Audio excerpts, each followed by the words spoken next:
Ai, ai. Piora resultado das escolas estaduais de São Paulo. Ah, quem poderia imaginar? 2 pontos.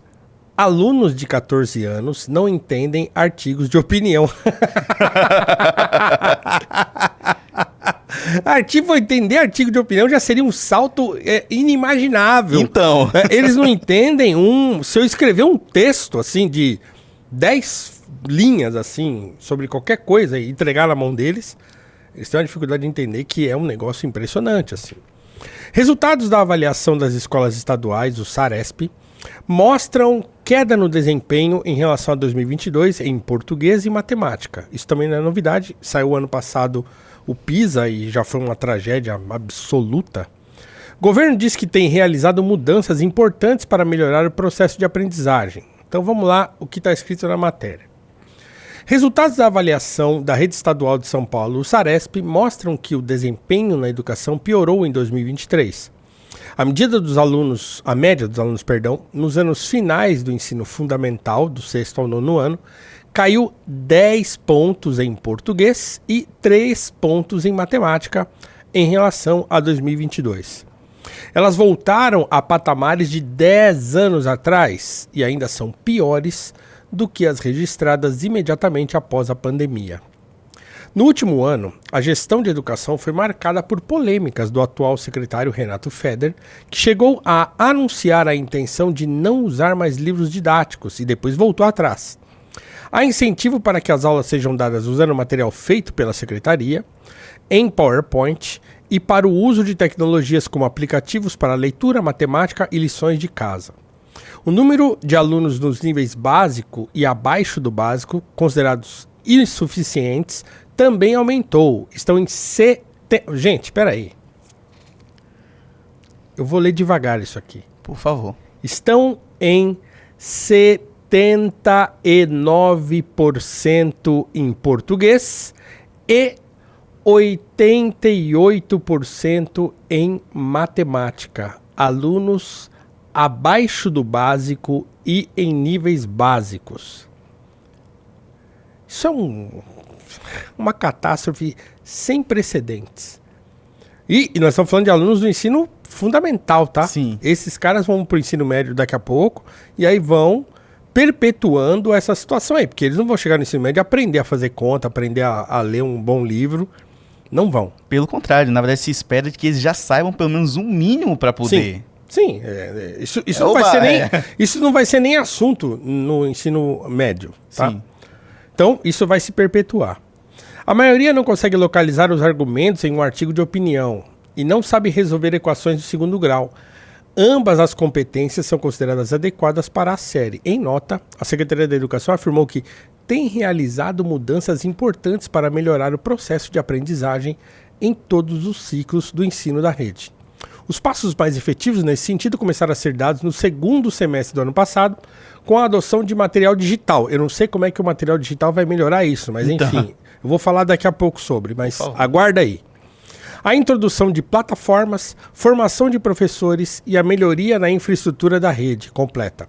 O texto diz ainda que este ano o principal objetivo é a recuperação da defasagem educacional diagnosticada no ano passado na rede e confirmada pelos números do SARESP por meio de material e tempo específicos dedicados à recomposição. Para especialistas, os resultados são muito preocupantes. Ah, é verdade, nossa. E mostram que não houve no Estado uma recuperação da aprendizagem após a pandemia, quando as escolas ficaram fechadas. E ainda que a gestão não levou em conta as evidências que já existem na educação e focou em invencionices. Deixa eu dar um tempo aí, porque eu já li muito. Bom... eu não sei o quanto eu posso... obrigado, já entrou 2 clubes ali. Obrigado. Eu não sei o quanto eu vou arrumar pra cabeça falando dessas coisas, porque eu sou um professor do ensino básico, eu sou um professor efetivo, né, da escola pública, eu sou concursado. Mas assim, o que eu tenho percebido ao longo desses 10 anos em que eu estou na docência? Como vocês já devem saber, já disse isso aqui, em outros lugares. Eu tenho uma carreira de 20 anos na área de tecnologia. até que eu decidi mudar por vocação para docência. E para docência nas ciências humanas, tá? Então eu descobri a minha vocação, eu descobri que eu nasci para fazer isso. Então a minha escolha foi absolutamente vocacional, ela não foi uma escolha assim, vou procurar um emprego, vou procurar uma faculdade que seja rápida e me dê um emprego e um salário fácil. Não, não foi. Né? Muita gente procura os cursos de licenciatura porque são curtos mesmo, são 3 anos, e porque o sujeito consegue aula rápido. Então ele, né, às vezes está no meio. Eu lembro que quando eu fazia filosofia, lá em 2009, eu estava na faculdade e já tinha alunos indo para as escolas para estagiar, para dar aula. Já assim, tipo, o segundo semestre tinha gente escolhendo escola para fazer estágio. E é bom que se diga, assim, não eram os alunos mais brilhantes da sala que tomavam esse caminho mais rápido, tá? Então, eu não escolhi ser professor porque eu queria um emprego, porque eu já tinha um emprego e uma carreira. Eu escolhi, inclusive, ganhar 4 vezes menos do que eu ganhava quando mudei de área para ser professor. Então, assim, eu estou bem consciente das coisas, eu estou bem consciente do meu papel como professor e estou bem consciente dos desafios que existem para o exercício da minha vocação, tá? Então, isso eu sou muito consciente. Eu sabia que a coisa não estava boa já quando eu entrei, há 10 anos atrás, em 2014, mas de 10 anos para cá, as coisas pioraram muito. Muito mesmo. E não foi por causa da pandemia não, tá? Porque antes da pandemia já estava ruim. O que aconteceu na pandemia é que houve um prejuízo muito significativo nos anos iniciais do fundamental, na alfabetização sobretudo, tá? E na transição do fundamental para o médio também houve. E eu sei porque sou professor do ensino médio. E o meu filho mesmo, quando ele foi meu aluno no ensino médio, e quando entrou na pandemia, ele estava começando o primeiro ano do ensino médio. Então ele passou o primeiro ano e o segundo ano do ensino médio em casa. E aí no terceiro ano foi que ele voltou para a escola. Então estava tudo descompensado, tudo bagunçado. Nenhum aluno conseguiu se encontrar no terceiro ano, em 2022, né, que foi o ano que as escolas voltaram. Eu não quero nem discutir aqui a questão se tinha que voltar antes ou não e tal, porque eu acho que essa não é a discussão aqui. Mas o fato é, a educação no Brasil morreu, né? É isso. Sim, 88% de defasagem em matemática e 79, né, o Saf, sobe um pouquinho aí. É esse o número, né? Sobe mais. 79 em isso. 79 em português e 88 em matemática é assim, não tem nada, tá? Se não adianta a gente ficar disfarçando, dourando a pílula, falando, não, tá mais ou menos, tá ruim, mas tá bom. Não, não tá. Sim, não tem educação mais na escola. Só que o problema é que atribui-se essa queda, esse cataclisma na educação brasileira a muitas causas, e não atribuem a uma causa que eu considero absolutamente fundamental, que é a atenção. Eu acho que o grande problema da educação brasileira é a atenção. Por quê? Porque educação é atenção, como já dizia Alain, né? Alain foi um filósofo francês e um filósofo também da educação, e num livro seu chamado Considerações sobre Educação, ele fala sobre isso, que a atenção é um item fundamental da educação. Então não adianta, se você não consegue prestar atenção, você não vai aprender. Agora, qual é o único modo, ou qual é, né, uma das únicas maneiras de você conseguir prestar atenção em alguma coisa? Bom, é você ter ordem. É você ter um ambiente em que a sua atenção consiga se dirigir para o objeto que você quer conhecer. Se você não consegue parar para prestar atenção, você não vai aprender. Não adianta colocar lousa digital, não adianta colocar plataformas 1000, como agora tem, né? Tem quase uma dezena de plataformas para os alunos acessarem e fazerem as atividades todas pelas plataformas. Aí as aulas vêm todas prontas já agora. Então a gente recebe o material todo pronto. Então não se trata propriamente do incentivo, como diz a matéria, para a gente usar essas plataformas, mas é uma obrigação, porque a prova paulista, as provas que são feitas pelos alunos durante o ano, são todas baseadas nesse material. Então não tem como escapar dele. Então você tem que dar aula hoje com o material que vem pronto. Então o professor ele vai ser só um aplicador daquilo que vem pronto da Secretaria de Educação. Só que não adianta. Não adianta você ter um monte de plataforma, um monte de tecnologia. Não adianta você ter um monte de plataforma se não tem papel higiênico no banheiro. Se você não pode colocar sabonete no banheiro, senão os alunos, se for líquido, eles vão jogar tudo na privada. Esse é o ponto.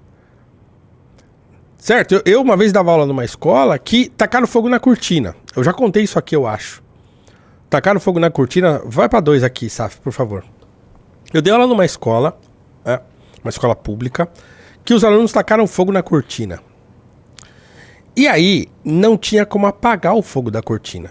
Vocês acreditam nisso? Por quê? Meu Deus. Não tinha hidrante, não tinha extintor, e a pia a pia onde se bebia água, Sim. de onde poderia se pegar água para jogar no fogo da sala de aula, você não conseguia colocar o balde, porque a pia era uma pia de cimento, né, com azulejo, que você não conseguia encaixar o balde ali, o espaço era curto, para colocar água dentro. Meu Deus. Agora, por que não tinha hidrante, por que não tinha extintor? Porque os alunos pegavam o extintor e jogavam tudo no corredor. Se deixasse o extintor lá, ele ia lá e... Se colocasse o hidrante, ele abria a porta do troço e ligava o hidrante e jogava água no pátio. Agora, por que ele faz isso? Por quê? Porque ele não tem nenhuma sanção. Por quê? Porque a escola não é mais um ambiente de ordem para o aluno. Aí vem toda essa discussão aí de escola cívico-militar. Então, é isso. Ofereça uma alternativa à escola cívico-militar que volte a botar ordem na escola. Porque tudo, desde a legislação, Constituição, legislação LDB e tal, ECA, todas essas coisas concorrem para que o aluno faça o que ele quer. Tornou o adolescente e a criança vítima dos adultos, e aí a permissividade reina. Esse é o ponto. Então, sem atenção não existe educação, e sem ordem não tem atenção. Então, para mim, esse é o principal problema da educação. Não é a falta de plataforma. Não é, assim, como é que você consegue tirar o celular da sala de aula? Na escola pública? Se você não vai ferir os direitos do aluno, você ir lá e falar, não pode entrar. Bota aqui num escaninho aqui e você vai ficar das 7 da manhã até ao 12h35, que é o horário de saída, sem o celular. Você vai pegar no intervalo e tal e acabou. Na sala de aula não pode. Quem vai conseguir fazer isso? Alguém vai conseguir? Porque eles não largam o celular para nada. Uma sala com 40 alunos numa sala de aula, esse é um outro problema que eu não vou nem citar aqui. 40 alunos numa sala de aula, 38 estão com o celular na mão e nem aí para aula. Então, meus amigos, assim, esse resultado aí, ele não é porque é pandemia, porque o aluno não está mais interessado na escola, porque ele aprende tudo na internet, porque agora ele é um aluno muito mais autodidata, ele vai pesquisar e tal. Nada disso, o aluno fica no TikTok. Ele não está pesquisando no Google, ele nem sabe usar o Wikipedia, ele não sabe mandar um e-mail. Você pede para o aluno fazer um trabalho hoje de escola, ele não sabe usar o Word. Eu já recebi trabalho feito no Notes do iPhone. Sério? De aluno da escola privada. Meu Deus. O aluno me mandou, aí eu falava assim, eu colocava na descrição do trabalho. Ó, você me manda o trabalho assim, eu quero com o nome, o seu nome e o seu número no arquivo, no nome do arquivo. Então você salva o trabalho e bota no documento lá o seu nome e a sua série. Eles não sabiam fazer isso. Eles não sabiam salvar o arquivo com o nome deles e me mandar. Mandar por e-mail é um desafio. Às vezes mandava o trabalho no corpo do e-mail e não ele anexo. Ou mandava no Notes, num tipo de arquivo, num formato que eu não conseguia abrir no computador. Então eu tinha que devolver para ela. Falar, escuta aqui, peraí, isso aqui não é trabalho. E eu tô dizendo, não é 1, 2, não. Isso aí, vários trabalhos ao longo do, né? Ou mandava uma foto, o cara escreve no caderno, tira uma foto do caderno e te manda um e-mail com a foto que ele tirou do caderno. E isso é um trabalho. Então assim, é disso que nós estamos falando. De um ambiente que não se exige mais nada do aluno. Não exige, ele não se sente desafiado mais na escola. Ele não tem medo mais de tomar uma advertência, de tomar uma suspensão, nada. Todo mundo tem medo de fazer isso, porque isso gera um efeito contrário gigantesco. Então, assim, esses dados só apontam para uma realidade que é massacrante para quem é professor, por exemplo, para quem está na gestão da escola. A gestão da escola está desesperada agora para preencher esses índices dessas plataformas todas, porque virou um novo sistema de monitoramento, porque vai ficando...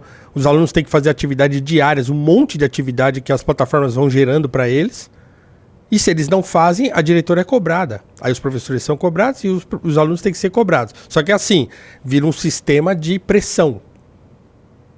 Então onde que tem educação nisso? Onde que a educação vai melhorar assim? Não vai. Pode colocar 10 mil plataformas. Se você não consegue fazer o aluno sentar na sala de aula e prestar atenção, não tem educação. Acabou. Então, esse é o ponto. Será que eu preciso continuar lendo isso depois de todo esse... Então. Não sei, né? Voltando aqui para então, gente, assim, desculpa, tá? E até que me perdoem aí os gestores escolares que estão assistindo a live ou que vão ver esse vídeo, mas assim, se vocês acham que eu tô errado, sim, né? Eu tô vendo lá. Eu tô vendo. Eu tô lá 3 vezes por semana. Das 7 da manhã ao 12h35. Eu tô vendo o que tá acontecendo. Eu tô vendo os professores adoecendo. E já não é de hoje que os professores adoecem. Né? E eu nem vou falar do salário, tá? Eu nem vou falar do salário. Eu já falei do meu salário em outros lugares. Vocês não têm noção. Quem não tá lá não sabe, tá? Mas eu vou falar assim, na carreira antiga, porque tem uma carreira nova agora, que é das escolas de tempo integral, que é um outro problema que eu não vou falar aqui. Mas assim, esse papo também de aumentar o tempo do aluno na escola, achando que ele vai ficar mais tempo lá e vai aprender mais, também é uma balela. Porque as escolas não tem quadra, não tem piscina, não tem esporte para ele praticar, não tem uma fanfarra para ele tocar. Então, quer dizer, ele fica fazendo o que lá? O que ele fica fazendo? Com esse monte de disciplina eletiva que não tem nem professor para dar disciplina. Então, assim, esse é um outro problema. Então, na carreira antiga, que a minha carreira, eu não dou aula em escola de tempo integral, então eu tô na carreira antiga ainda. Eu vou só falar um número aqui para vocês. A hora-aula tá por volta de R$15. Aí vocês façam a conta. Eu dou 19 aulas por semana. Então não vai melhorar. Não vai melhorar enquanto a ordem não voltar para a escola. Os alunos não precisam usar mais uniforme. Certo? Não tem mais sinal, porque acham que o sinal é um negócio que oprime o aluno. Não. Não tem mais sinal. É sério? Não tem mais sinal. Não tem mais sinal. Sinal é uma coisa que, não, pô, aquele negócio... Não, parece um quartel. Não tem. Nossa. Não tem mais sinal. Disso. Não tem mais sinal. Não é todas as escolas. A que eu tô hoje, no lugar do sinal, toca uma música. Toca. A semana passada, a minha alma tá armada. E toca esse troço, e aí tem que saber que é o sinal. Meu Deus. Em outro contexto, não tinha sinal mesmo. Aí você tinha que ficar olhando no relógio pra ver a hora de você sair. Tinha professor que esquecia. Você ficava na porta esperando pra entrar, e o professor lá dentro, que ele nem olhava no relógio, ele nem sabia que já tinha dado o tempo da aula dele. Então saía 10 minutos depois e tal, porque não tem sinal. Meu Deus. Porque ter sinal é você prejudicar o aluno, porque ele vai ficar estressado de ouvir aquele... e tal. Não tem mais. Então, gente, você entende? Então, assim... eu não sei nem como é que tá o chat, se tem gente falando de Paulo Freire, não sei o que, assim, ó. Até chegar no Paulo Freire, tem um monte de coisa antes que tornaram a educação o que ela é hoje no Brasil. certo? Você Para quem quiser, só para assim, para quem quiser, na minha coluna na Gazeta do Povo tem um monte de artigos que eu escrevi sobre o assunto, tá? Então não pense que eu tô falando assim de blá, supetão. Eu tenho uma série de artigos. O primeiro que eu escrevi foi lá, acho que em 2019, se eu não me engano, que é Uma Luz para a Educação. São 6 artigos sobre educação, né, refletindo sobre o que deveria ser feito para a educação voltar a ser uma coisa aceitável, né? Depois eu escrevi outro que é o desastre, o declínio, ou alguma coisa assim sobre educação, que são 4 artigos, que eu falo dos problemas da educação. Depois de muito tempo eu escrevi 3 artigos sobre cotas, por que eu sou contra as cotas. Então, eu escrevi 3 artigos para mostrar os pontos que eu considero desfavoráveis ao sistema de cotas. Escrevi artigos sobre o novo ensino médio. Então tem um monte de coisa lá. Na Gazeta do Povo, na minha coluna na Gazeta, tem um monte de artigos que eu escrevi sobre educação. É só acessar lá e ler. E larga isso aí pra lá que eu não aguento mais também. Já tô nervoso. Não, eu ainda só pra mostrar um negocinho. A gente não precisa se aprofundar sobre isso, mas é que eu lembrei... É nesse mesmo artigo aí? Não. Ah, tá. Mas é sobre educação. Sobre o governador do meu querido estado, a Bahia, que ele soltou isso aqui há alguns meses. Exatamente. Eu acho que eu tratei disso aqui, inclusive, se eu não estou enganado. Escolas que reprovam alunos são autoritárias, certo? Então, assim, eu vi... Ontem eu comentei no News à noite, uma professora, amiga minha, excepcional professora, inclusive, Paula Rosisca, amiga nossa. Paula, um beijo pra você. A Paula Rosisca escreveu um livro, Vida ao Res do Chão Escolar, maravilhoso. Um livro curto de crônicas de uma professora. Parece que estava reeditando o livro dela, maravilhoso. Levei ela no Noar, para quem não sabe, meu antigo podcast. Ela foi no Noar, a gente bateu um papo lá sobre educação, muito bacana. E a Paula me mandou um link ontem, falou assim, vem aqui, fica nervoso comigo aqui. E ri do chorume. Que era um documentário sobre educação, falando sobre os anos finais do ensino fundamental. Né, o que acontece com a criança ou pré-adolescente nessa virada dos anos finais do ensino fundamental e o começo do ensino médio. Logo no começo desse documentário, ô Saf, bota na tela aí esse troço. Opa, na tela. Logo no começo do documentário, já aparece gente falando isso. Reclamando da reprovação, porque a reprovação é um mal, porque a reprovação não sei o quê, porque o aluno, porque isso aí você vai reprovando o aluno, ele vai perdendo interesse em estudar. Aí mostra um aluno, que parece que repetiu 3, 4 vezes, um baita do marmanjão que tá no 9º ano, aí ele fala, eu começo a me sentir deslocado na sala. Então que será? Caramba, por que, né? Por que você reprovou então? Então eu tô te reprovando porque todo mundo é ruim e você é o bom? O moleque tiveram a cara de pau de filmar um moleque. Eu sei, um moleque, pra ele ser reprovado da escola pública hoje, ele tem que ser o Damien. Ninguém vai entender a referência. O Damien é o menino demônio do filme... do filme A Profecia. Nossa! Tem que ser um encapetadinho, assim, muito do... Cara, assim, pra você ser reprovado hoje, na escola pública, assim, você tem que faltar o ano inteiro, você tem que, assim... Então, para um sujeito repetir várias vezes e depois aparecer com a cara lavada lá falando, eu reprovei 3 vezes, aí ó, eu já tô me sentindo deslocado, porque eu já sou velho, já sou tô lá um monte de criança. Pois é! O cara não quer estudar e ele acha que é assim o negócio. Tá os moleques indo de bicicleta pra escola e ele já tá com um carro já. Entende? Então, assim, nesse documentário, todo o discurso contra a reprovação tá lá. Porque o discurso é esse, o discurso da nova pedagogia, ele é todo cheio de tratar o aluno como a maneira russoniana. Não, ele é uma tábula rasa, ele não tem nenhuma maldade, não sei o que, tal. E ele é contra a reprovação, né?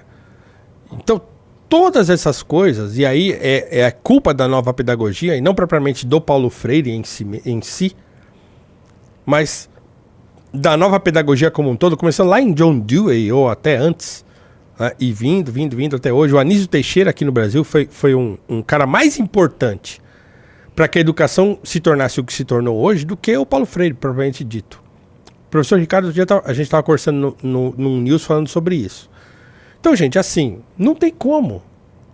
Entendeu? Não tem como. Se o discurso oficial é um discurso permissivo, porque ele acha que, assim, que é possível você consertar um aluno, consertar no sentido de, assim, o cara não quer estar lá, ele não quer estudar, ele não quer fazer nada.